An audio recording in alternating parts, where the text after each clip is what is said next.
आप सबका मैं वेलकम करती हूँ। आप हमारे चैनल को सब्सक्राइब कीजिए ज़्यादा से ज़्यादा वीडियो लेने के लिए और लाइक करिए वीडियो। ओके, आज मैं फिर आपके सामने एक और नई इंटरेस्टिंग स्टोरी के साथ हूँ जिसका नाम है लॉन्ग वॉक टू फ्रीडम, जो किसी ने लिखी है नेल्सन मंडेला ने लिखी। बेसिकली ये स्टोरी जो है ये नेल्सन मंडेला की खुद की ऑटोबायोग्राफी है। ये क्या है? उनकी खुद की ये ऑटोबायोग्राफी, उनकी खुद की ये बुक है लॉन्ग वॉक टू फ्रीडम। ये बेसिकली फर्स्ट साउथ अफ्रीका के ब्लैक प्रेसिडेंट थे। कौन थे ये? ब्लैक प्रेसिडेंट थे फर्स्ट साउथ अफ्रीका के। किसके थे ये? साउथ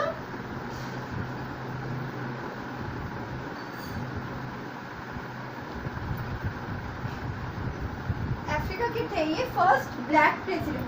बेसिकली साउथ अफ्रीका एक ऐसी कंट्री थी जहाँ पे ब्लैक और वाइट में बहुत ज़्यादा डिस्क्रिमिनेशन होता था, जहाँ पे वाइट की सुप्रीमेसी थी, मतलब कि सिर्फ वाइट का ही रूल था। ब्लैक को तो वो ऐसे स्लेव बना के रखते थे, स्लेव मतलब गुलाम बना के रखते थे वो। तो वहाँ पे क्या थी? वाइट लोगों की सुप्रीमेसी। ये आपकी पूरी स्टोरी है, स्टोरी की पूरी समरी है। बस छोटी सी स्टोरी है। ओके, पढ़ते हैं इसे इंटरेस्टिंग वे में। ये बेसिकली स्टोरी जो है ये 10th मई की बात है, जहाँ पे यूनियन बिल्डिंग में एक एम्पी थिएटर है जो कि किससे बना है? किससे बना है? वो सैंडस्टोन से बना है एम्पी थिएटर। और यहाँ पे एक सेरेमनी होती है और सेरेमनी में बहुत सारे लोग आते हैं, चाहे वो लीडर्स हो चाहे वो और भी हो, बहुत सारे इसमें आते हैं। बेसिकली रेनबो गैदरिंग होती है। जैसे कि रेनबो में अलग अलग कलर होते हैं ना, वैसे ही यहाँ पे एम्पी थिएटर यूनियन बिल्डिंग में काफ़ी सारे अलग अलग तरीके के लोग आते हैं, अलग अलग लीडर, अलग अलग गवर्नमेंट की पार्टीज, बहुत सारे लोग यहाँ पे आते हैं। कहाँ पे? यूनियन बिल्डिंग पे, जो एम्पी थिएटर था जो कि सैंडस्टोन से बना था, वहाँ पे। कब? 10th मई को। ओके, नेल्सन मंडेला जो है वो चाहते हैं कि जो साउथ अफ्रीका है वो ऐसी कंट्री बने कि वहाँ पे डेमोक्रेटिक नेशन हो और कैसी हो, जो रिलीजन्स पे बिल्कुल भी कुछ भी डिस्क्रिमिनेट ना हो। ओके, ये बेसिकली वो बताते हैं कि ऑन द ऑटम डे, ये ऑटम डे की बात है। आप समझोगे कि मई में ऑटम कहाँ से आ गया? बेसिकली वो एक सदर्न हेमिस्फीयर है जिसकी वजह से यहाँ पे गर्मी, तो वहाँ पे ऑटम जो होता है। क्यों होता है? सदर्न हेमिस्फीयर की वजह से।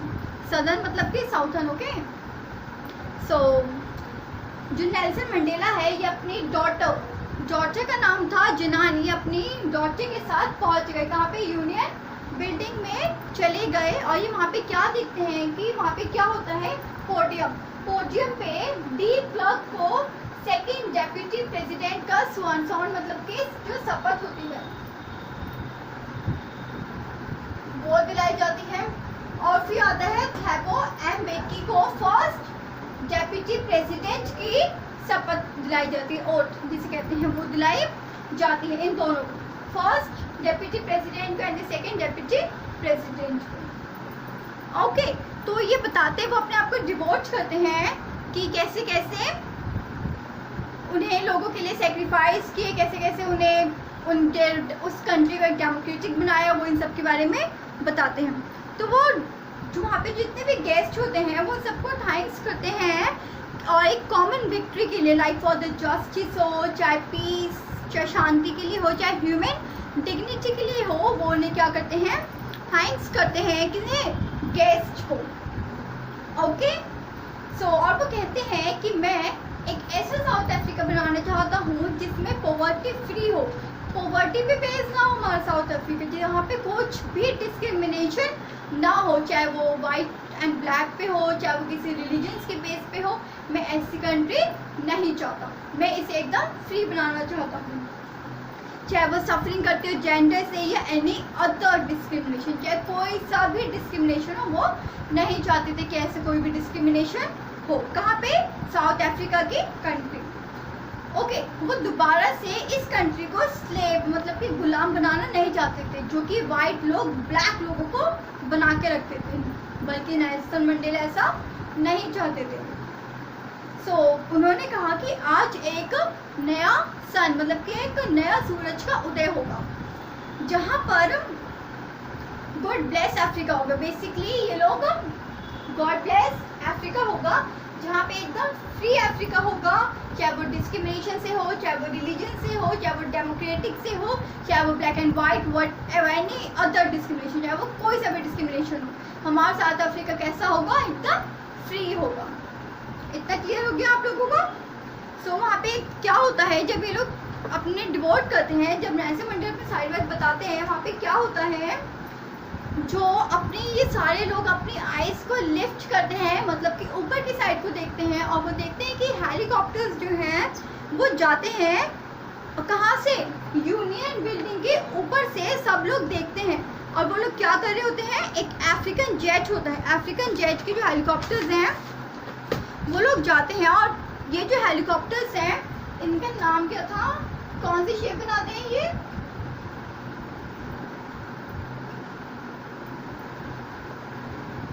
एक वी शेप बनाते हैं। इसका मतलब क्या होता है, वी शेप बनाते हैं वो हेलीकॉप्टर्स जो जाते हैं, अफ्रीकन जेट हेलीकॉप्टर, वो लोग ऐसे करके वी शेप बनाते हैं, और अलग अलग कलर्स के, लाइक रेड, ब्लू, ब्लैक, और वो क्या शो करते हैं, ये क्या शो करते हैं,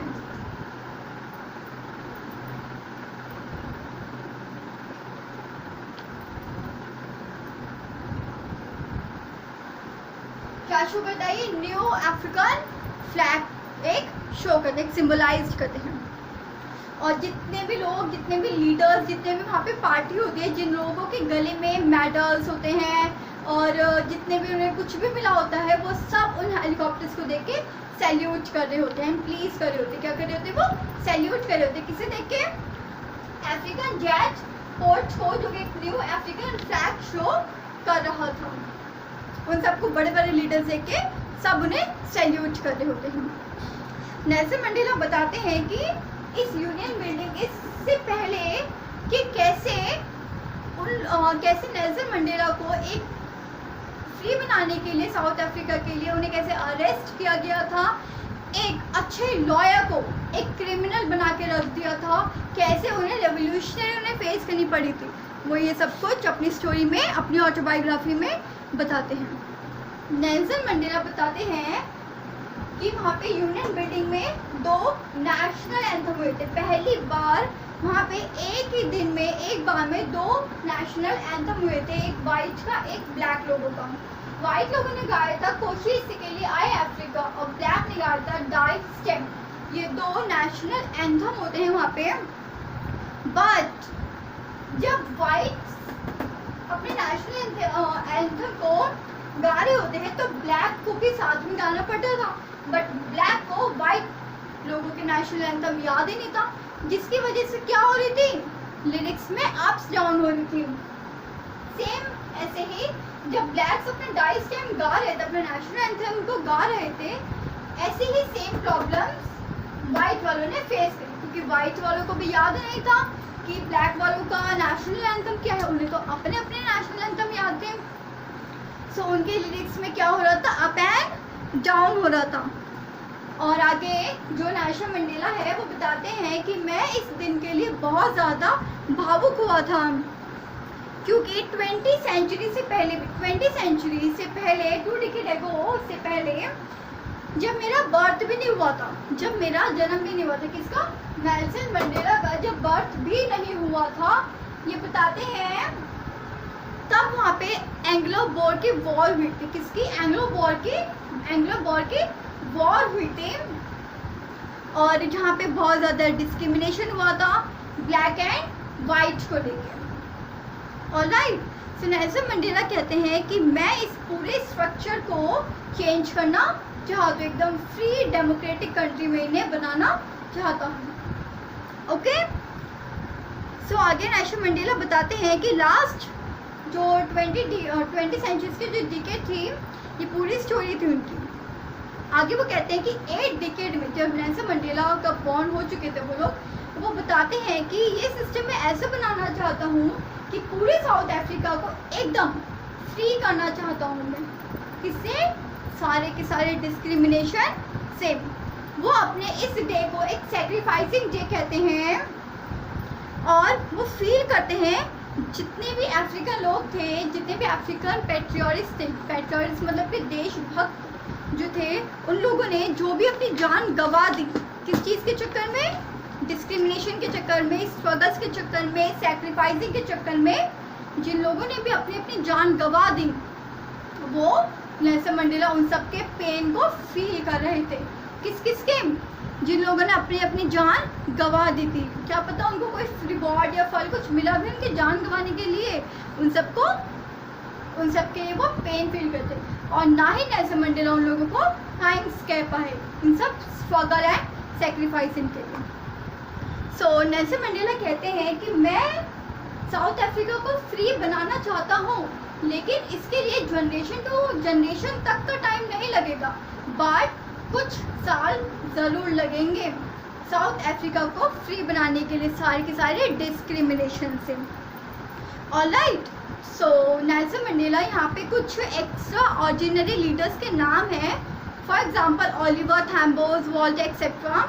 यहाँ पे कुछ एक्स्ट्रा ऑर्डिनरी लीडर्स हैं जिन्हें वो कहता है कि मैं इनकी करेज, इनकी विजडम एंड इनकी जेन्युइनिटी को थैंक्स कहता हूँ, इनके स्ट्रगल को, जिन्होंने इतना स्ट्रगल किया, इतना सेक्रीफाइस किया, उन्हें क्या कहते हैं? थैंक्स कहते हैं। नेल्सन मंडेला आगे कहते हैं my country is rich in minerals and James. मेरी कंट्री जो है रिच है किसमें? Minerals and James. ऑलराइट, और ये कहाँ पे होते हैं? ये सॉइल में।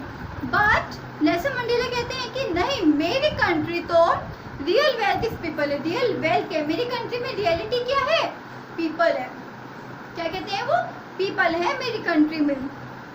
पीपल भी कैसे? Final, loyal, true, like a diamond है मेरी कंट्री के पीपल। मेरी कंट्री में जो भी पीपल है वो क्या है? Like a diamond. ऐसे किसने कहा? नेल्सन मंडेला ने कहा। नेल्सन मंडेला ने कहा कि जो वुमेन एंड जो मेन है, जो भी रिक्स में है, जो भी रिक्स में अपनी जाने गंवा रही है या जो भी जाने दे रही है स्ट्रगल के मारे, वो उन सब की करेज को थैंक्स कहना चाहते हैं। क्या कहते हैं वो एक करेज को क्या कहते हैं? Courage is not the absence of fear नहीं है। करेज जो है एक डर नहीं है, एक एब्सेंस ऑफ फियर नहीं है वो, बट ट्रिम्पिंग ओवर इट, बल्कि उस पर अमल करना एक करेज है। ओके, नेल्सन मंडेला क्या कहते हैं कि जब हम बर्थ होते हैं, जब हमारा जन्म होता है, जब हम बॉर्न होते हैं, तब हम किसी हेट, एक नफरत के साथ पैदा नहीं होते हैं, या हम किसी एक लव के साथ पैदा नहीं होते, एक प्यार की भावना के साथ पैदा नहीं होते हैं, बल्कि जैसे हम बड़े होते हैं ये हमारे अंदर इनकलकेट होती है, ये हम अपने अंदर इनकलकेट करते हैं कि हमें कैसा एनवायरनमेंट मिल रहा है। तब वो बताते हैं कि पीपल मस्ट लर्न हेट नहीं बल्कि लव। उन्हें प्यार की भावना को एक्सेप्ट करना चाहिए, इनकलकेट करना चाहिए, उन्हें लर्न सीखना चाहिए उन्हें। वो कहते हैं बेसिकली हमें किसी को प्यार करना चाहिए एक नेचुरली हार्ट से। कैसे प्यार करना चाहिए? एक नेचुरली हार्ट से। ओके, सो नेल्सन मंडेला ने बेसिकली दो ऑब्लिगेशन दी थी। एक ऑब्लिगेशन दी थी अपने ब्रदर, फैमिली, चिल्ड्रन, पेरेंट्स और वाइफ की जितनी भी ऑब्लिगेशन जो ड्यूटीज होती है उन सब के लिए।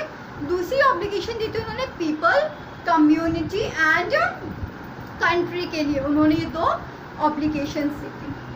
आगे वो क्या कहते हैं कि जो साउथ अफ्रीका है, साउथ अफ्रीका एक ऐसी कंट्री थी जहाँ पर दंड दिया जाता था, पनिशमेंट दी जाती थी ऐसे लोगों को जो ब्लैक होते थे। और कौन देता था? वाइट। क्यों? क्योंकि वाइट की क्या थी? सुप्रीमेसी थी, वाइट का राज चल रहा था। जैसे वो लोग क्या देते थे? उन्हें दंड दे देते। उनका जितना भी जीवन था उन्हें अंधकार में रखते थे, एक विद्रोह, एक स्लेव की तरह उन्हें रखते थे। कौन? वाइट लोग। किसे? ब्लैक लोगों को। ऑलराइट, सो वो कहते हैं कि मैंने जो अपना लाइफ स्पेंड किया वो मैंने सिर्फ अपने ब्रदर, सन के लिए किया, बट अब जो मैं करूँगा वो मैं कंट्री की सेवा में करूँगा, कंट्री के लिए करना चाहता हूँ। सो आई वॉज बॉर्न फ्री। वो कहते हैं कि मैं फ्री पैदा हुआ था जब मैं बॉयहुड था, जब मैं एकदम चाइल्डहुड था, जब उनकी स्कूल एज थी। वो क्या समझते थे कि मैं फ्री हूँ, बट ये उनका क्या था? इल्यूजन था। इल्यूजन मतलब कि भ्रम था उनका ये कि मैं क्या हूँ? फ्री हूँ, बट रियलिटी में ऐसा नहीं था। जब वो यंग हुए, जब वो एक फ्रीडम स्टूडेंट बने, एक फ्री स्टूडेंट बने, तो उन्हें लगा कि मैं तो एक फ्रीडम स्टूडेंट हूँ। एक जो उन्हें स्टूडेंट में जो फ्रीडम चाहिए होती, लाइक घर से बाहर जाना, एंजॉयमेंट करना, स्कूल में जो हो वो करना, उन्हें वो चाहिए था एक स्कूल स्टूडेंट के लिए। बट जब वो यंग हुए, जब वो जॉनबर्ग में गए, तो वहाँ पे उन्हें क्या देखा, उन्हें क्या चाहिए था, वहाँ जाके उन्हें रियलाइज हुआ कि मुझे तो बेसिक राइट्स चाहिए, कि मेरे बेसिक राइट्स क्या हैं, और उनकी जो लॉफुल लाइफ थी वो उन्हें चाहिए थी। उन्हें क्या समझ में आया कि बेसिक राइट्स इम्पॉर्टेंट हैं। क्या इम्पॉर्टेंट है? Basic right. वो क्या चाहते थे कि ये सिर्फ मेरी लाइफ नहीं है, बल्कि दूसरे की भी लाइफ है। बेसिकली नेल्सन मंडेला जो थे एक लॉयर थे और वो फ्री थे, बट वो कहते हैं कि मैं फ्री नहीं हूँ, क्योंकि मेरे आसपास का जितने भी लोग हैं उन्हें बंदी बना रखा, उन्हें स्लेव बना रखा, उन्हें जंजीरों से बांध रखा। इट मीन्स मतलब कि मुझे भी जंजीरों से लोगों ने बांध रखा है। वो कहते हैं नेल्सन मंडेला कि जिन लोगों ने इन्हें बांधा है वो खुद एक जंजीर में बंधे हुए हैं, वो खुद एक जंजीर में बंधे होते हैं। बेसिकली नेल्सन मंडेला ने एक पार्टी ज्वाइन की जिसका नाम था अफ्रीकन नेशनल कांग्रेस पार्टी, उन्होंने ज्वाइन करी। सो वो कहते हैं कि वो डिज़ायर करते हैं फ्रीडम की। क्या चाहते थे? वो फ्रीडम चाहते थे, बट वो एक लॉ अबाइडिंग, लॉ का पालन करने वाले लोग थे नेल्सन मंडेला, जिन्हें क्या बना दिया गया था? क्रिमिनल बना दिया गया था। क्या बना दिया गया था? क्रिमिनल बना दिया गया था। और जो फैमिली लविंग, ये फैमिली को बहुत प्यार करते थे, और जिन्हें क्या बना दिया गया था? वाइट सुप्रीमेसी ने, जिनका वाइट का रोल था, उन्होंने क्या बना दिया था नेल्सन मंडेला को? Man without home. उन्होंने क्या बना दिया था इसे? मैन विदाउट होम बना दिया गया था। और जो ये लॉ अबाइडिंग थे उन्हें क्या बना दिया गया था इससे? क्रिमिनल। क्यों? क्योंकि ये ब्लैक लोगों के लिए लड़ते थे और फ्रीडम चाहते थे, डेमोक्रेटिक कंट्री चाहते थे, और रिलीजन्स के लिए जितने भी डिस्क्रिमिनेशन होते थे उन सब के लिए ये लड़ना चाहते थे। बट वाइट सुप्रीमेसी जो थी उन्होंने इन्हें ऐसा बना दिया था। सो ये अपनी पूरी ऑटोबायोग्राफीज में बताते हैं, और लास्ट में कहते हैं कि फ्रीडम इज इनविजिबल। फ्रीडम क्या है? हमारी इनविजिबल है, और वो अपनी पूरी की पूरी अपनी फ्रीडम, जितनी भी पूरा इंसिडेंट था वो अपनी इस ऑटोबायोग्राफी में लिखते हैं, जिसका नाम है लॉन्ग वॉक टू फ्रीडम। किसे लिखे? Nelson Mandela. क्लियर हो गया आप लोगों को इतनी story? If any other doubt, अगर आप लोगों को कोई भी डाउट है तो आप लोग मुझे कमेंट बॉक्स में पूछ सकते हैं। ओके, सो अब हम क्वेश्चन आंसर्स की तरफ मूव करते हैं। क्वेश्चन आंसर्स में फर्स्ट क्वेश्चन है आप लोगों का, why did such a large number of international leaders attend the inauguration? What did it signifies the temple of? जो ये जो लार्ज नंबर की इनॉग्रेशन हुई थी कहाँ पे? यूनियन बिल्डिंग में। ये बड़े बड़े लीडर्स ने क्यों अटेंड करी थी? क्यों अटेंड करी थी इन लोगों ने? ये विक्ट्री के लिए, विक्ट्री ऑफ द पीस के लिए इन्होंने अटेंड की थी। एंड किसके लिए अटेंड की थी? जस्टिस के लिए, पीस के लिए, एंड ह्यूमन डिग्निटी के लिए। ओके, नेक्स्ट देखिए, does Mandela think the oppressor is free? Why और वाई नॉट? आंसर इज का, according to Mandela the oppressor is a prisoner of hatred and is locked behind a bar of prejudice and narrow mind. वो basically क्या सोचते थे कि जो भी hated लोग हैं वो एकदम नैरो माइंडेड के हैं वो लोग। ओके, नेक्स्ट देखिए, what two in obligation does Mandela mention? कौन सी दो ऑब्लिगेशंस थी? एक तो थी family, parents, wife and childrens के लिए, दूसरी कौन सी थी? पीपल, कम्युनिटी एंड कंट्री के लिए। Okay, Which does he think is natural to love or to hate? वो किसे नेचुरल समझते थे? लव को और हेट को? वो समझते थे कि नेचुरल हो बट लव जो कि हार्ट से हो। What does courage mean? करेज का मतलब क्या था मंडेला के according? Courage is not the absence of fear नहीं है, बट द विक्ट्री है ओवर इट। एक हमारा एब्सेंस ऑफ फियर नहीं है, बल्कि क्या है? एक हमारी विक्ट्री है। नेक्स्ट है हमारा what does a military general do, how does their attitude change and why. जो मिलिट्री जनरल्स हैं उनका एटीट्यूड कैसे चेंज हो गया और क्यों हुआ, ये उन्हें बताया गया। नेल्सन मंडेला बेसिकली जब वो ये जो था न्यू अफ्रीकन फ्लैग जो कि अफ्रीकन जेट थे, जब वो जा रहे थे वी शेप बनाते हुए तो उन्हें सैल्यूट कर रहे थे और वो उन्हें दिखा रहे थे कि ऐसे हमारी डिस्क्रिमिनेटेड कंट्री जो है वो हट रही है, और वो अरेस्टेड होकर वो उन्हें सैल्यूट कर रही थी। नेक्स्ट देखिए question, what does Mandela thanks the international leader for. Nelson Mandela जो थे वो इंटरनेशनल लीडर को थैंक्स क्यों कर रहे थे, क्योंकि ज्वाइनिंग करने के लिए मीटिंग को एंड नेल्सन मंडेला को सपोर्ट करने के लिए। इतना क्लियर हो गया। ये हमारी स्टोरी थी लॉन्ग वॉक टू फ्रीडम, जो कि नेल्सन मंडेला ने लिखी थी, इनकी खुद की ऑटोबायोग्राफी है। और भी ज़्यादा इंटरेस्टिंग स्टोरी के लिए आप लोग लाइक कीजिए, सब्सक्राइब कीजिए इस चैनल को। Thank you.